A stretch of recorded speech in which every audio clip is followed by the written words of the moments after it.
আসসালামু আলাইকুম ভিউয়ার, সবাই কেমন আছেন? আশা করি সবাই ভালো আছেন। আজকে আমি আপনাদের দেখাবো এলজি স্প্লিট এসির কুলিং।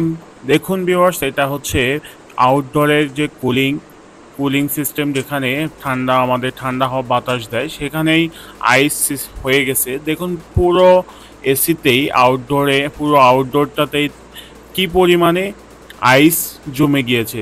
সো এই প্রবলেমটি কেন হয়েছে ভাই, প্রবলেমটি হয় কেন, আমরা এটাকে এখন ফাইন্ড আউট করব। এখন আপনাদের যদি এই ধরনের প্রবলেম হয়ে থাকে, তখনই আপনারা এই ধরনের প্রবলেম থেকে কিভাবে সমাধান পাবেন, এবং খুবই ইজি প্রসেসে আমরা আপনাদের যে নষ্ট হয়ে যাওয়া যে এসি আউটডোর বা ইনডোরে এই ধরনের আইস হয়ে যায়, আইস হয় কেন, আইস হয় এই ধরনের, আমরা আজকে আপনাদের সাথে বিস্তারিত আলোচনা করব। সো ভিউয়ার্স, দেখুন আমাদের ভিতরে এসির যেই রোটারটিও আছে, যেটা দিয়ে আমাদের ফ্যানটি ঘুরে আমাদের ঠান্ডা বা হাওয়া দেয়, বাতাস দেয়, সেই ভিতরের রোটারটিও আমাদের জ্যাম হয়ে গিয়েছে।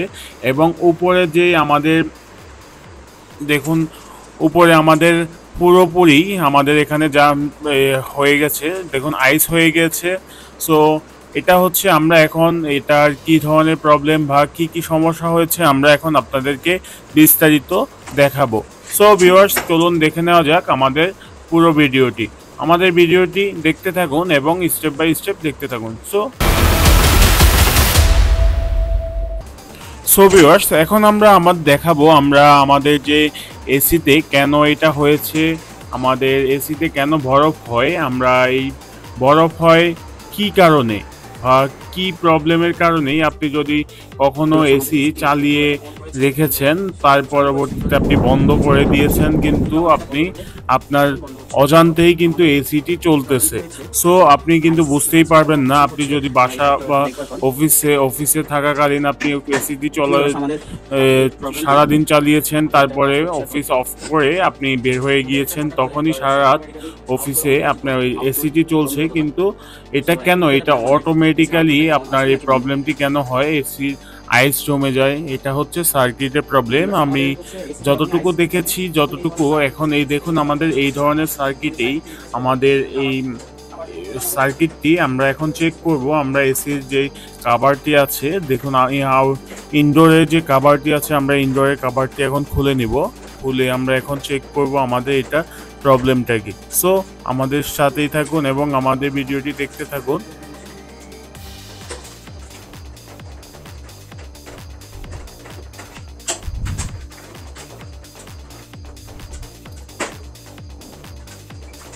সো ভিউয়ার্স, আমরা আমাদের যে কাভারে 3টি স্ক্রু আছে, আমরা 3টি স্ক্রু খুলে ফেললাম এবং আমাদের কাভারটিও খুলে ফেললাম। দেখুন আমাদের যেই ইনডোরে আমাদের এখানে কিন্তু আমরা বন্ধ করে রাখার ফলেই আমাদের আইসগুলো হচ্ছে আস্তে আস্তে কিন্তু আইসগুলো কমে গিয়েছে। এখন আমরা যে সার্কিটটি আছে, আমরা এই সার্কিটটি এখন খুলে দেখুন ভিউয়ার্স, আমাদের এখানে সার্কিটটি আছে, আমরা মেইন যে এসির আর অটো কাট হয়, এবং আমরা এখানে থার্মাস্টার আছে, যে আইস কাটারটিও খুলে নিব এবং আমাদের সার্কিটটিও খুলে নিব। এটা যে আইস হয়ে গিয়েছে, এই প্রবলেমটি হয় মেনলি সার্কিট থেকে, যে আমাদের অটো কাট সিস্টেম একটি সার্কিট আছে, এখানে অটো কাট সিস্টেম সার্কিটটি যখনই আপনার শর্ট হয়ে যায়, যখন ওই অটো কাট সিস্টেমটি কেটে যায়, তখনই আপনার এই প্রবলেমটি হয়। দেখুন ভিউয়ার্স, এটা হচ্ছে আমাদের আইস কাটার সেন্সর। এই আমাদের অটো কাট সিস্টেমটি যখনই সার্কিটটি নষ্ট হয়ে যায়, তখনই এই প্রবলেমটি দেখা দেয়। এই প্রবলেমটির কারণেই আপনার এসিটি পুরোপুরি বন্ধ না হয়ে চলতে থাকে। চলার পরেই হচ্ছে আপনার পুরো এসিতেই, ইনডোরেই আপনার পুরো আইস জমে যায়, বরফ জমে যায়, এবং আউটডোরেও কোনো সময় আউটডোরের যে পাইপটি আছে, এই পাইপটিতেও ফুললি বরফ জমে যায়। সো আমরা এখন এইটাকে খুবই ইজিভাবেই আমরা এটাকে ফিক্সড করে ফেলবো। আমাদের যে সার্কিটটি আছে, এই সার্কিটটি আমরা এখন রিপেয়ার করে আপনাদেরকে ডিটেলসই দেখিয়ে দিব। দেখুন, আপনাদের যদি এই ধরনের প্রবলেম হয়, আপনারা অবশ্যই মেইন সার্কিট বোর্ডটি টেকনিশিয়ানদের রিপেয়ার করতে বলবেন, এবং এটাতেই হচ্ছে মেইন সার্কিট বোর্ডেই প্রবলেম। এবং আপনার যে আইস কাটার সেন্সরটি আছে, আইস কাটার সেন্সরটি চেঞ্জ না করলেও হবে, কেননা আইস কাটার সেন্সরের প্রবলেম নেই, এই প্রবলেমটি হচ্ছে মেইন যে সার্কিট বোর্ডটি, এই মেইন সার্কিট বোর্ডের প্রবলেম। আপনারা চাইলে আপনাদের যে অন্য একটি সার্কিট দিয়েও আপনারা টেস্ট করে দেখতে পারবেন, আপনাদের এসিতে কোনো প্রবলেম হয়নি, কিন্তু আপনার মেইন সার্কিট বোর্ডেই প্রবলেম। আপনি যে আইসিটি আছে, পাওয়ার আইসি, অটোকার্ড পাওয়ার আইসিটি, ওই আইসিটি রিপ্লেস করতে হবে। আইসিটি রিপ্লেস করার পরেই আপনার এটা অটোমেটিক্যালি ঠিক হয়ে যাবে। সো আপনার কোনো ধরনের প্রেশার নিতে হবে না, আপনার বাড়তি কোনো টেনশনে হতে হবে না, আপনার পুরো এসিও চেঞ্জ করতে হবে না। আপনি মাত্র 1 থেকে 1,500 টাকার মধ্যেই আপনার এসিটি আপনি রিপ্লেস করতে পারবেন। সো দেখুন ভিউয়ার্স, আমরা আমাদের সার্কিটটি রিপেয়ার করে নিয়ে আসছি। এখন আমাদের দেখুন, আমাদের এসিটিও কিন্তু কমপ্লিট। আমাদের এসিটি হচ্ছে রান হয়েছে, অটোমেটিক্যালি আমরা ওপেন হয়েছে এবং আমাদের ফ্যানটিও ঘুরছে। সো আমাদের এসিটি আমরা অন করার পরেই দেখুন, এই যে আমরা হচ্ছে যে রিমোট দিয়েই আমরা চেক করে নিচ্ছি আমাদের এসিটি, কিন্তু আমরা রিপেয়ার করার পরেই হচ্ছে আমরা এসিটি অন করেছি। অন করার পরেই আমরা দেখুন ভিউয়ার্স, যদি আপনারা সাউন্ড শুনতে পান তাহলে আমরা এখানে যদি অন হওয়ার পরেই কিন্তু একটা শব্দ হয়, সেই শব্দটা আপনারা দেখলে বুঝতে পারবেন। কিন্তু আমরা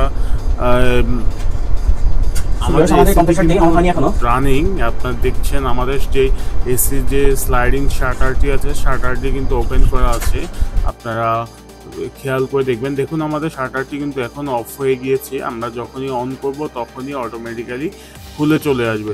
সো আমাদের এখন আমরা কাভারটি আমরা লাগিয়ে ফেলবো, কাভারটি লাগিয়ে আমরা এটাকে ফাইনালি ওকে করে নিব।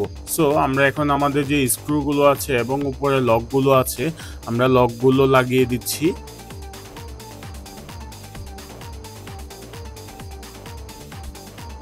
সো ভিউয়ার্স, আমাদের ভিডিওটি যদি ভালো লাগে আমাদের চ্যানেলটি সাবস্ক্রাইব করে আমাদের সাথেই থাকুন, এবং আমাদের নতুন ভিডিও পেতে আমাদের চ্যানেল নোটিফিকেশন বেল আইকনটি ক্লিক করে রাখুন। সো ভিউয়ার্স, এখন আমরা আমাদের যে কাভারটি আমরা লাগিয়ে ফেললাম এবং লকগুলো লাগিয়ে ফেললাম, এখন এখানে আমাদের 3টি স্ক্রু আছে, আমরা এই স্ক্রুগুলো লাগিয়ে নিব। অবশ্যই আপনাদের যে এসি কাভারে স্ক্রুগুলো লাগিয়ে নেবেন এবং কাভারটি ইজিভাবেই আপনারা লাগাবেন, কেননা আপনাদের কাভারটি যদি একটু প্রেশার দিন তাহলে লকগুলো ভেঙে যাবে। সো একটু কেয়ারফুলি আপনাদের কাভারটি লাগাবেন।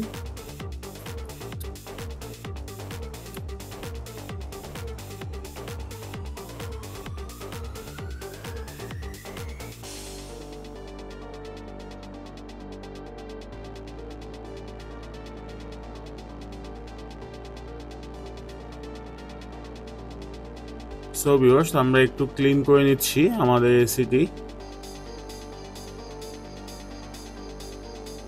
সো ভিউয়ার্স, আমরা একটু ক্লিন করে তার পরবর্তীতে আমরা এটাকে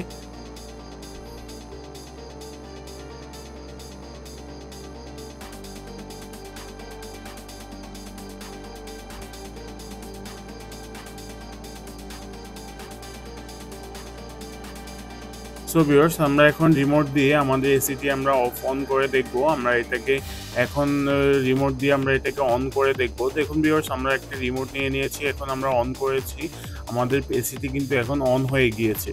সো আমরা আমাদের ইজি প্রসেসেই আমরা আমাদের যে স্টেপ বাই স্টেপগুলো, আপনারা সম্পূর্ণ ভিডিওটি দেখবেন, দেখলেই বুঝতে পারবেন আপনার এসিগুলো আইস কেন হয় এবং আইসের প্রবলেম হয়, অথবা আইসে আপনার যে পানি পড়ে, এই ধরনের প্রবলেমটা হয় আপনার মেইন সার্কিট বোর্ডটি রিপেয়ার করলেই আপনার এই প্রবলেম থেকে সমাধান পাবেন। আমাদের ভিডিওটি দেখার জন্য আপনাকে অসংখ্য ধন্যবাদ।